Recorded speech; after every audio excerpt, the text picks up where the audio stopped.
Thank you, Susan. I appreciate that. And I'll take the condolences for the Phillies, but I'm a Pittsburgh guy. So, I need more condolences because the Pirates now just suffered through our 19th straight losing season. So it's been a long, long haul. But I'm excited. I mean, we're here today for the first playoff game, and as we're talking to some folks here, I think maybe the best two teams left in the entire series are going to play today here in the ALCS. I wish the Rangers the very, very best. It's great to be here. I thank you very much, Julie, for putting this together, for the Tea Party, for all of you folks for being here on a Saturday afternoon. There must not be any UT fans here.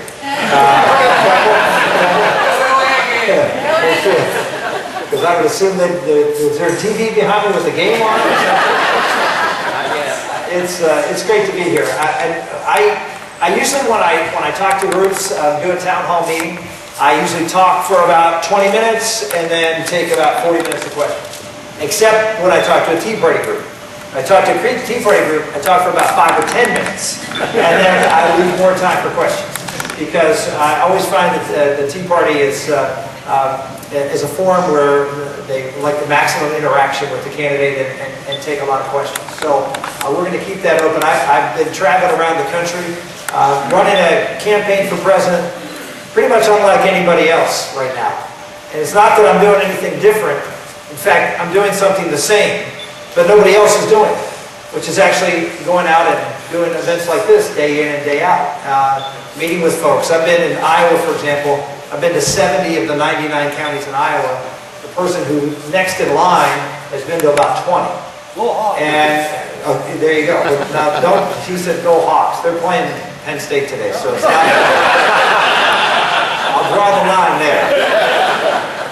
But we're out and doing these types of events because I believe when you run for President of the United States, it shouldn't be who has the most money, it shouldn't be who can run the nicest television commercials. And one of the reasons I like the way that the early primaries are structured is the idea that we start off in some of these small states where you have an opportunity for the people to actually get a chance to meet the candidates and get a chance to kick the tires a little bit.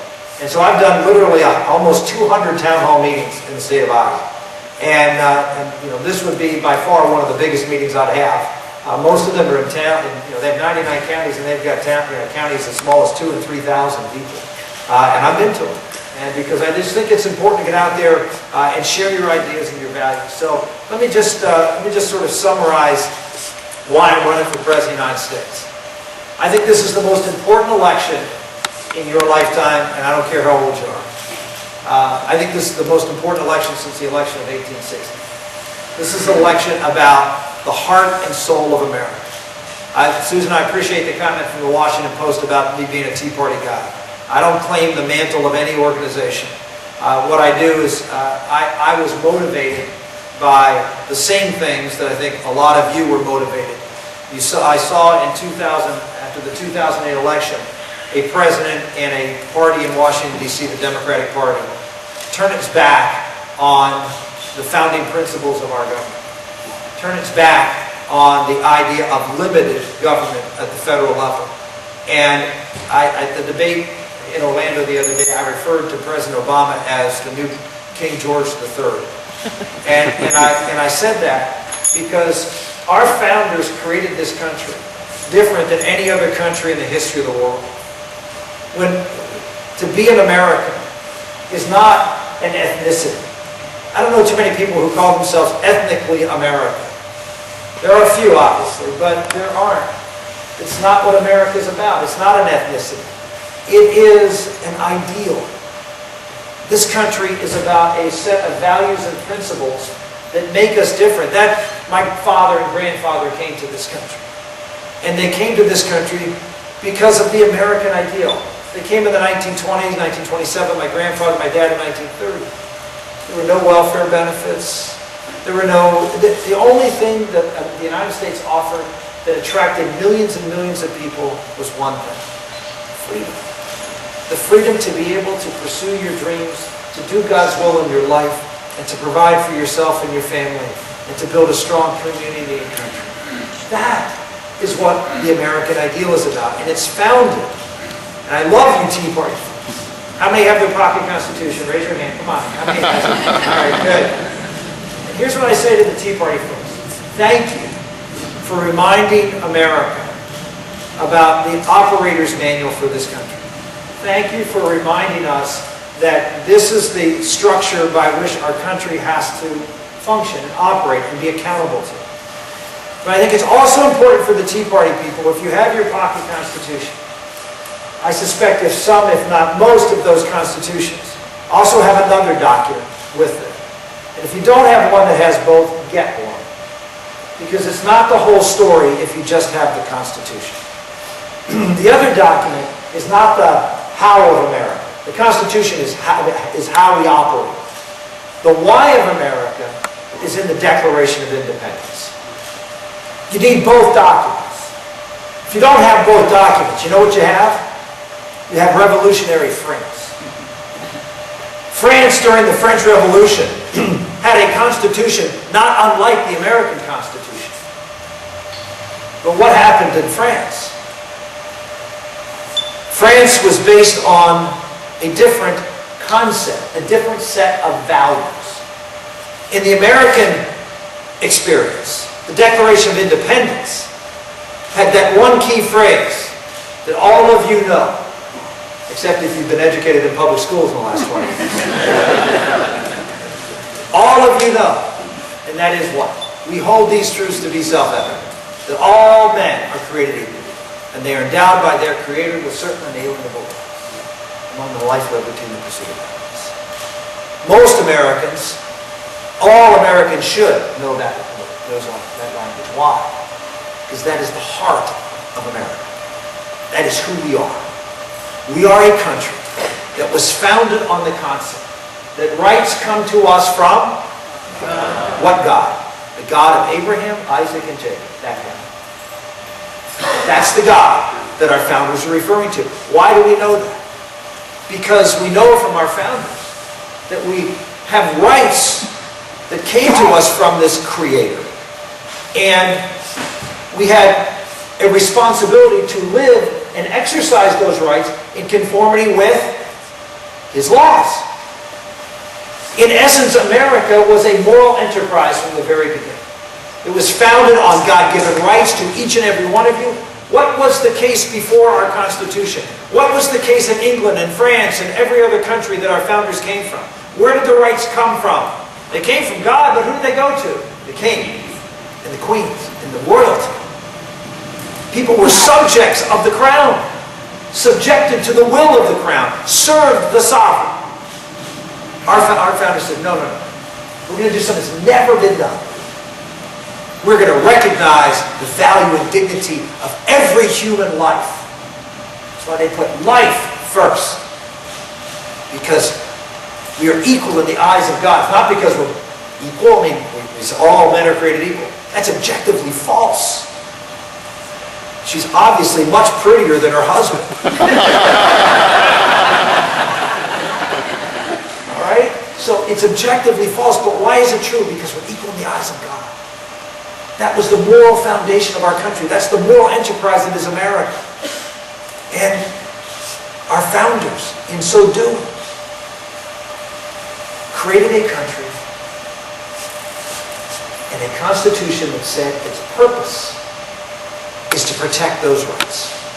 That's what the Constitution was for. Set of basic values and structures that society was built around, and a constitution with powers of limited government to protect the people's rights. Right? That's what John Adams said. Our Constitution was made for a moral and religious people. It is wholly inadequate for the governance of any other. Why? Because if you give free people the power, as we do in this Constitution, of self-government, and they are not moral and religious people, what will happen? Let me answer that question. France. That's what will happen. And Obama. We're getting to that. Don't jump ahead of the story.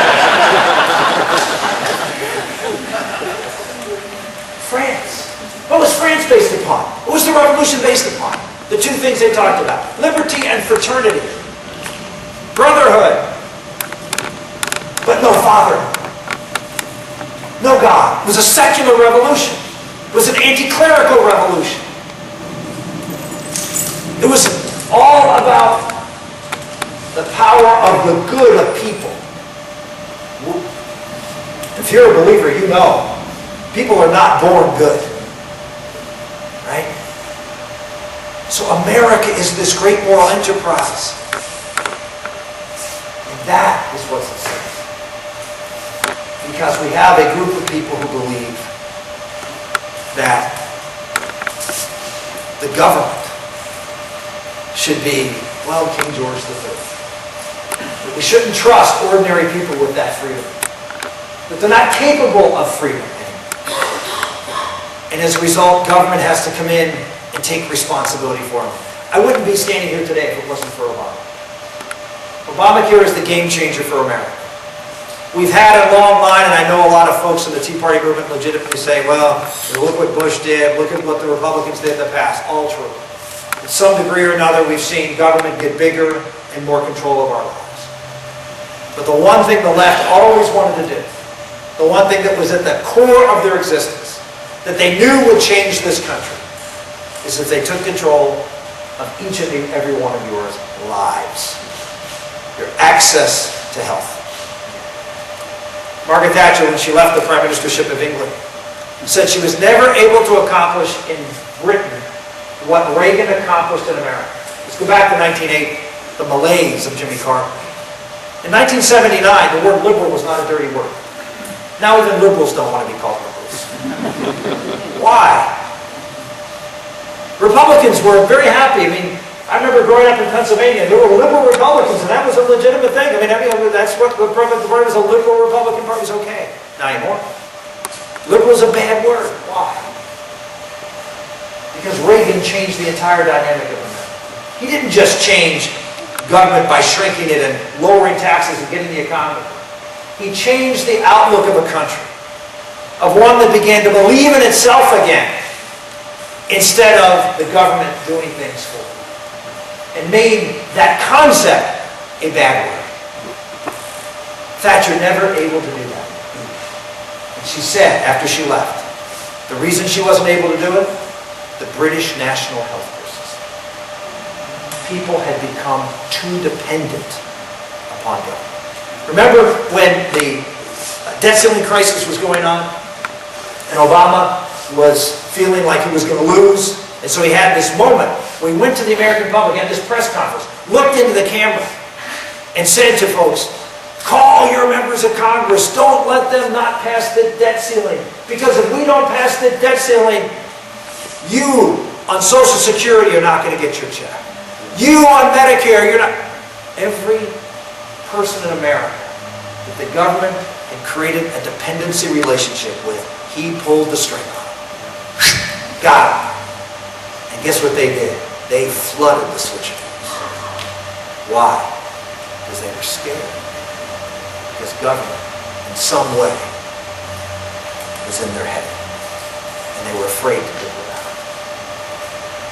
Obamacare will make that the case for every single person in America.